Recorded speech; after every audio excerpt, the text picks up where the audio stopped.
2017학년도 수능 연계교재 수능 특강 독서의 인문예술 8강입니다. 인문예술 8강 봅시다. 1문단 프랑스의 기호학자이자 문예 비평가인 롤랑 바르트 그죠? 프랑스 사람. 이 사람이 바르트가 대중매체의 이미지와 텍스트가 단순한 오락이나 소비 대상이 아니라 특정 사회 문화적 의미를 담고 있다. 사회 문화적 의미를 담고 있다. 그렇겠지. 대중매체의 텍스트의 이미지에, 그죠? 그 수용 과정에서 특정 이념이 대중에게 자연스럽게 받아들여진다고 보았다. 그 수용 과정, 뭐 대중들이 수용을 하겠죠. 그때 특정 이념이 들어간다는 거죠. 그러니까 대중매체를 통해 가지고 특정 이념이 사람들에게 들어간다. 선동시킨다. 선동된다. 그 얘기를 하는 것 같은데. 봅시다. 그는 이런 현상을 이제 현대의 신화라고 명명하고, 그 신화에 선동 빠지는 거죠. 그죠? 선동돼가지고 빠진다. 일상 속에 기호에 숨어 있는 이념과 권력의 작동 방식을 분석하고자 했다. 그 대중매체의 선동. 그죠? 그런 거 우리는 또 당연히 드라마, 영화, 이런 거 보고, 그게 진짜인 줄 알고 막 쏘고, 그죠? 선동될 가능성이 높다. 그 얘기를 하네요. 그게 이제 현대의 신화다. 이문단 바르트는 소실의 이론을 분석 도구로 활용하였다. 소실의 이론? 소실의 이론을 활용했다는 얘기잖아요. 봅시다. 소실은 언어를 기호로 보았고, 기호로 보았다. 언어를 기호로 보았어. 언어는 기호겠지. 기호는 음성이나 문자 등 감각적으로 지각 가능한 형태인 기표. 그 다음에 그것이 가리키는 개념적인 내용인 기의. 그러니까 표, 뭐죠? 어떤 형식이 있고, 그 다음에 그죠? 기의, 의미가 있다. 개념 내용인 의미. 두 가지 요소로 이루어진다고 보았다. 예를 들어 나무라는 말은 말소리 혹은 문자 형태로 주어지는 기표와 줄기와 가지를 가진 목질 식물이라는 기의 뜻이 결합된 하나의 기호다. 소시르는 이러한 기호의 구조에서 기표와 기의 사이의 관계가 본질적으로 자의적이라는 걸 강조했다. 언어의 자의성, 그죠? 그 뭐 미국에서는 이제 트리라고 하는 거죠. 트리. 그러면 우리는 나무라고 하는 거고, 그 어떤 의미가 있냐 이거지. 똑같은 걸 가리키는데, 그러니까 반드시 이런 어떤 우리 눈앞에 보이는 나무가 말 그대로 한국말로 나무지만 영어로는 트리니까, 그러니까 그게 어떤 의미가 없다, 그죠? 의미 관계가 없다라는 거지. 자의적인, 막 갖다 붙인 거다는 얘기죠, 그죠? 자의적. 즉 특정 기호가 반드시 특정 기의를 가리켜야 할 필연성이 없다. 그죠? 필연성이 없다는 얘기지.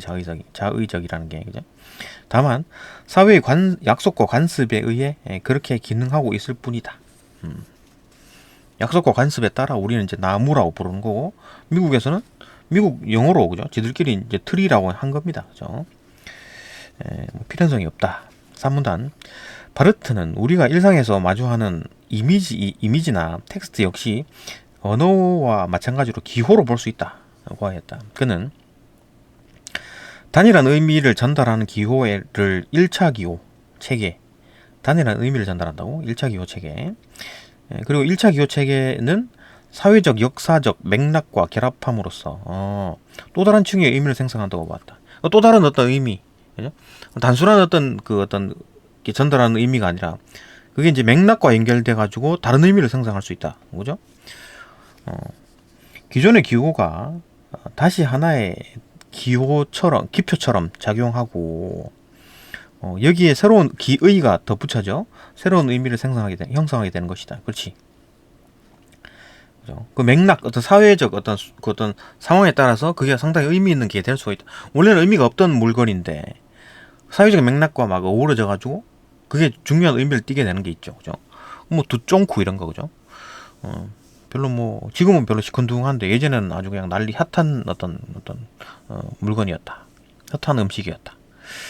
그런 것처럼 사회적 어떤 맥락이 좀 이렇게 맥락에 더해져서 새로운 의미를 가지게 된다. 기존의 기호가 다시 하나의 기표처럼 작용하고 여기서 새로운 기회가 붙어가지고 새로운 의미를 형성하게 되는 것이다. 그죠? 바르트는 이렇게 형성된 2차 기호 체계, 그게 이제 2차 기호 체계다. 그게 이제 현대의 신화라는 거지. 예. 현대의 신화는 원래 의미의 어떤 그 사회적 이념적 함의가 더 씌워져 형성된 것이지만, 그것은 사람들에게 마치 자연스러운 사실처럼 받아들여진다는 거지. 그게 이제 사람들이 자연스럽게 받아들인다는 얘기지. 그런 어떤 그 선동하는 거를, 그죠? 3단. 그는 현대의 신화가 단순히 호구를 만들어내는 것이 아니라 일정 부분 현실에 기반한기 때문에 100%다 거짓말이 아니라 약간 현실이 있다, 그죠? 일정 부분이 현실이 기반하기 때문에 더욱 설득력을 갖는다. 저 사기칠 때 100%다 하나부터 100까지 전부 다 거짓말 치지 않죠. 몇 가지는 진짜 있는 말이다. 진실이다. 하여튼 그렇기 때문에 이제 그 진실을 섞어서 얘기하기 때문에 설득력을 갖는다. 현대의 신화는 현실을 특정 관점에서 딱 선택을 하고 재구성한 의미를 마치 객관적이고 보편적인 진실인 것처럼 제시한다. 현실을 특정 관점에서 선택하고 재구성한 의미, 그 현실을 그대로 보지 않고 재구성해가지고, 그죠? 객관적이고 보편적인 것처럼 제시하는 거지, 그죠?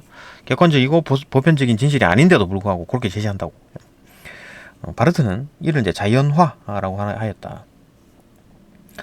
이는 인위적으로 구성된 의미가 그 구성 과정을 감춘 채 스스로를 순수하고 중립적인 것처럼 드러내는 현상이다. 그죠? 인위적으로 구성된 의미가 그 구성 과정, 어떻게 과정이 만들어졌는지, 누가 어떤 의도를 탁 숨기고 있는지 그걸 감추고 스스로 순수하고 중립적인 것처럼 싹 이제 거짓말 치는 거지. 그죠?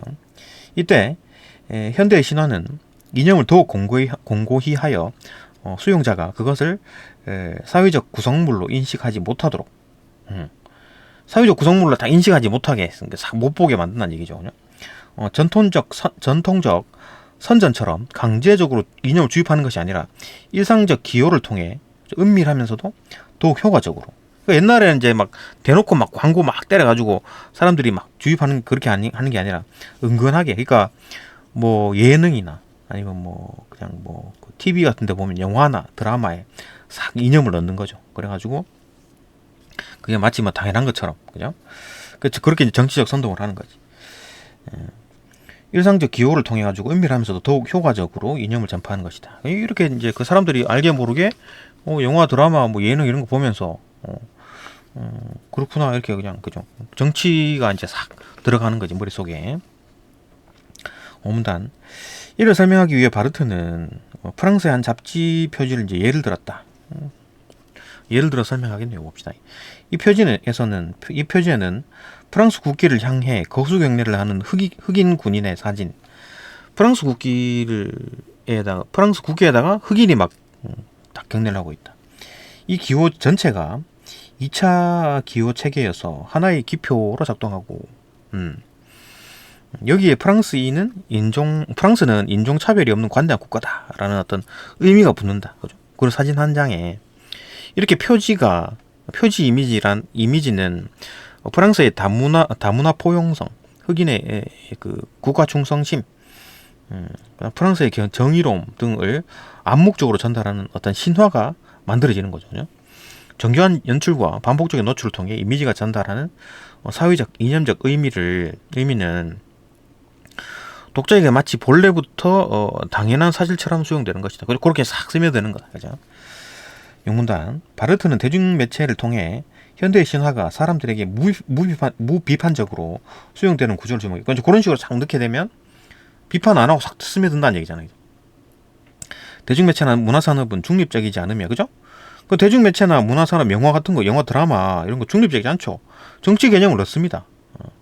그죠? 그래가지고 특정 이념을 자연스럽게 싹 재생산하는 장치가 될 수 있음을 강조했다. 그래가지고 막 방송국을 장악을 하고 막 이런 겁니다. 그죠?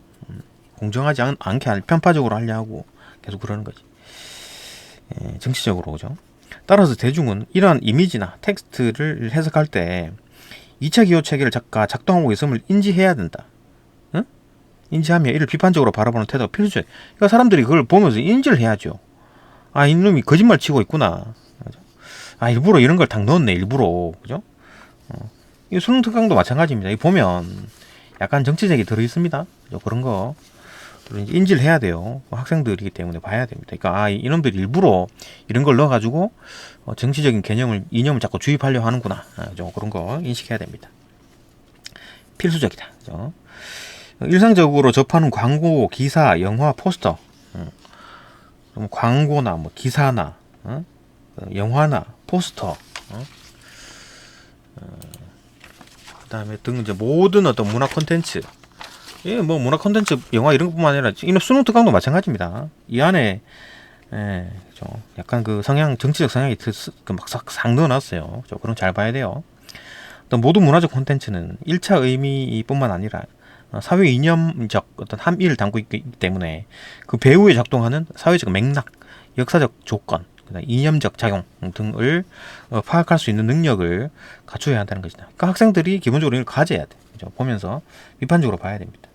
이를 통해 대중매체 속에 담긴 의도를 무비판적으로 받아들이는 수동적인 수용자, 영화나 드라마나 아니면 뭐 이 책이나 아니면 뭐 이렇게 수능 특강 이런 거 보면서 뭐 중립이겠지 생각하면 안 돼요.